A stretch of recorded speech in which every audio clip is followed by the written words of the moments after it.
When you think of the Bermuda Triangle, images of ghostly ships, lost planes, and whole swaths of people vanishing into thin air are probably the first thoughts that fill your head. After all, this 500,000 square mile section of the western North Atlantic Ocean between the coasts of Florida, Bermuda, and the Greater Antilles, also sometimes called the Devil's Triangle, is thought to be plagued by dark and perhaps supernatural forces. And that reputation didn't just arise out of nowhere. The Bermuda Triangle has a long history of travelers mysteriously going missing once they pass into that section of the ocean, with more than 70 airplanes and ships that are believed to have disappeared inside the triangle since the mid-19th century. So it is no wonder why it has attracted a reputation as a rather haunted place. One of the most infamous disappearances to have ever occurred in the Bermuda Triangle is the still unexplained disappearance of Flight 19, which mysteriously vanished on December 5, 1945. The morning of December 5, a group of 5 TBM Avenger torpedo bombers, collectively known as Flight 19, set off from the Naval Air Station in Fort Lauderdale, Florida, led by the experienced pilot and combat veteran Lieutenant Charles C. Taylor on a routine navigation and bombing training mission, comprised of 14 airmen in total, most of whom had close to 300 hours of experience in their air.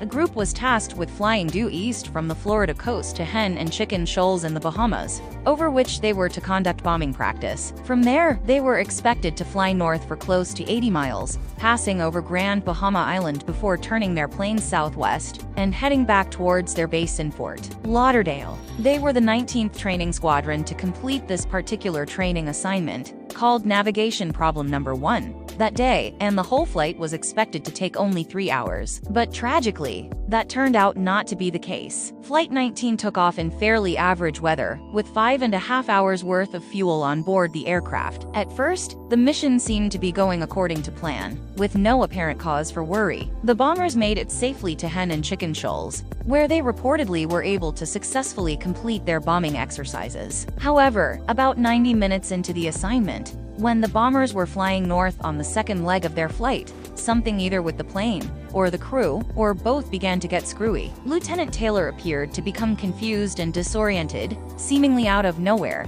saying that the Avengers' compasses had suddenly stopped working, which was an odd occurrence in and of itself, but now apparently lost. Lieutenant Taylor seemed to think that he was now flying over the Florida Keys, heading in the complete opposite direction of his intended destination, which was another exceptionally strange turn of events, particularly for a pilot with Taylor's experience. Lieutenant Taylor managed to make contact over the radio with another Navy pilot who was in the air, Senior Flight Instructor Lieutenant Robert F. Cox. "Both my compasses are out, and I'm trying to find Fort Lauderdale, Florida. I'm over land, but it's broken. I'm sure I'm in the Keys, but I don't know how far down," Lieutenant Taylor reported over the radio to a senior flight instructor. But that statement had to be incorrect. There was no way Taylor's plane, which had been in the Bahamas less than an hour before, could have made it all the way to the Florida Keys in such a short amount of time. Clearly, something was wrong. But no one could seem to get through to the increasingly more disoriented lieutenant. The other pilots, as well as Lieutenant Cox, repeatedly tried to guide him toward the Florida mainland, but no one could convince him that they were not really flying over the Keys. Lieutenant Taylor was new to the Fort Lauderdale area, so it was possible that he had simply become confused over the unfamiliar landmarks. But there seems to be no satisfying explanation as to why he refused to listen to reason from other experienced pilots. Even more strangely, Lieutenant Taylor turned down an offer from Lieutenant Cox to fly out to meet them and guide Flight 19 back into the mainland, telling the instructor sometime around 4 p.m. that he now knew where he was and telling him, "Don't come after me." However, by now it was clear that was not the case. Lieutenant Taylor appeared to be suffering some strange confusion over which direction they needed to fly home.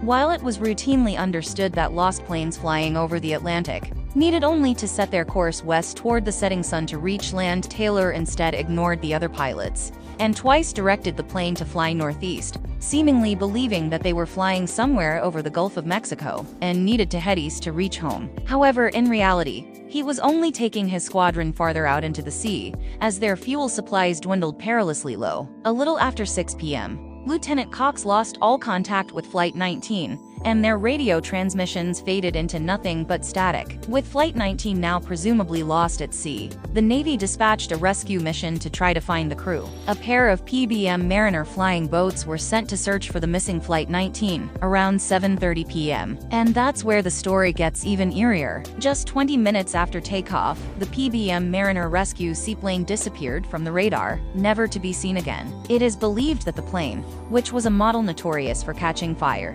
exploded in midair due to a fuel leak, a theory which was further confirmed by eyewitness accounts of a nearby freighter, which claimed to have seen the flames. However, neither the debris of the seaplane nor the remains of 13 men on board the rescue mission were ever recovered. In the following days, the Navy dispatched 248 planes and 18 surface craft to search for whatever might remain of Flight 19, in what was then the largest search and rescue mission ever dispatched during peacetime. The search crews covered over 200,000 square miles of the Atlantic Ocean and the Gulf of Mexico, as well as parts of the Florida mainland, in hopes of turning up some answers. The Coast Guard joined the search as well, and over the next few days, servicemen searched for 3 days, 6 hours a day. They plowed up and down the whole coast of Florida, looking for wreckage, but we never saw a thing, as Frank Daly, a Naval Reserve captain who was involved in the search, recalled. But no traces of any of the planes were ever found. Ultimately, according to Navy Lieutenant David White, they just vanished. We had hundreds of planes out looking,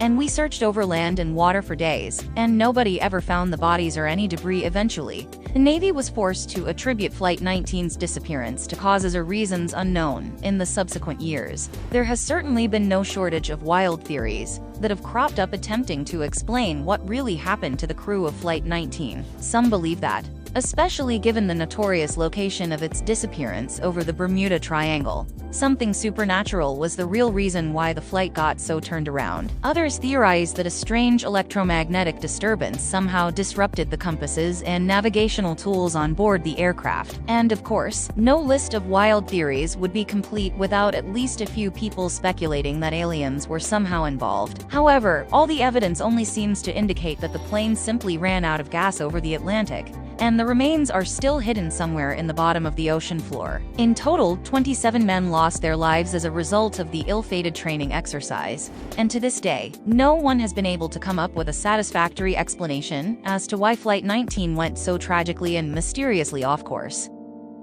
Thanks for watching. See you on the next one. Oh, and don't forget to subscribe.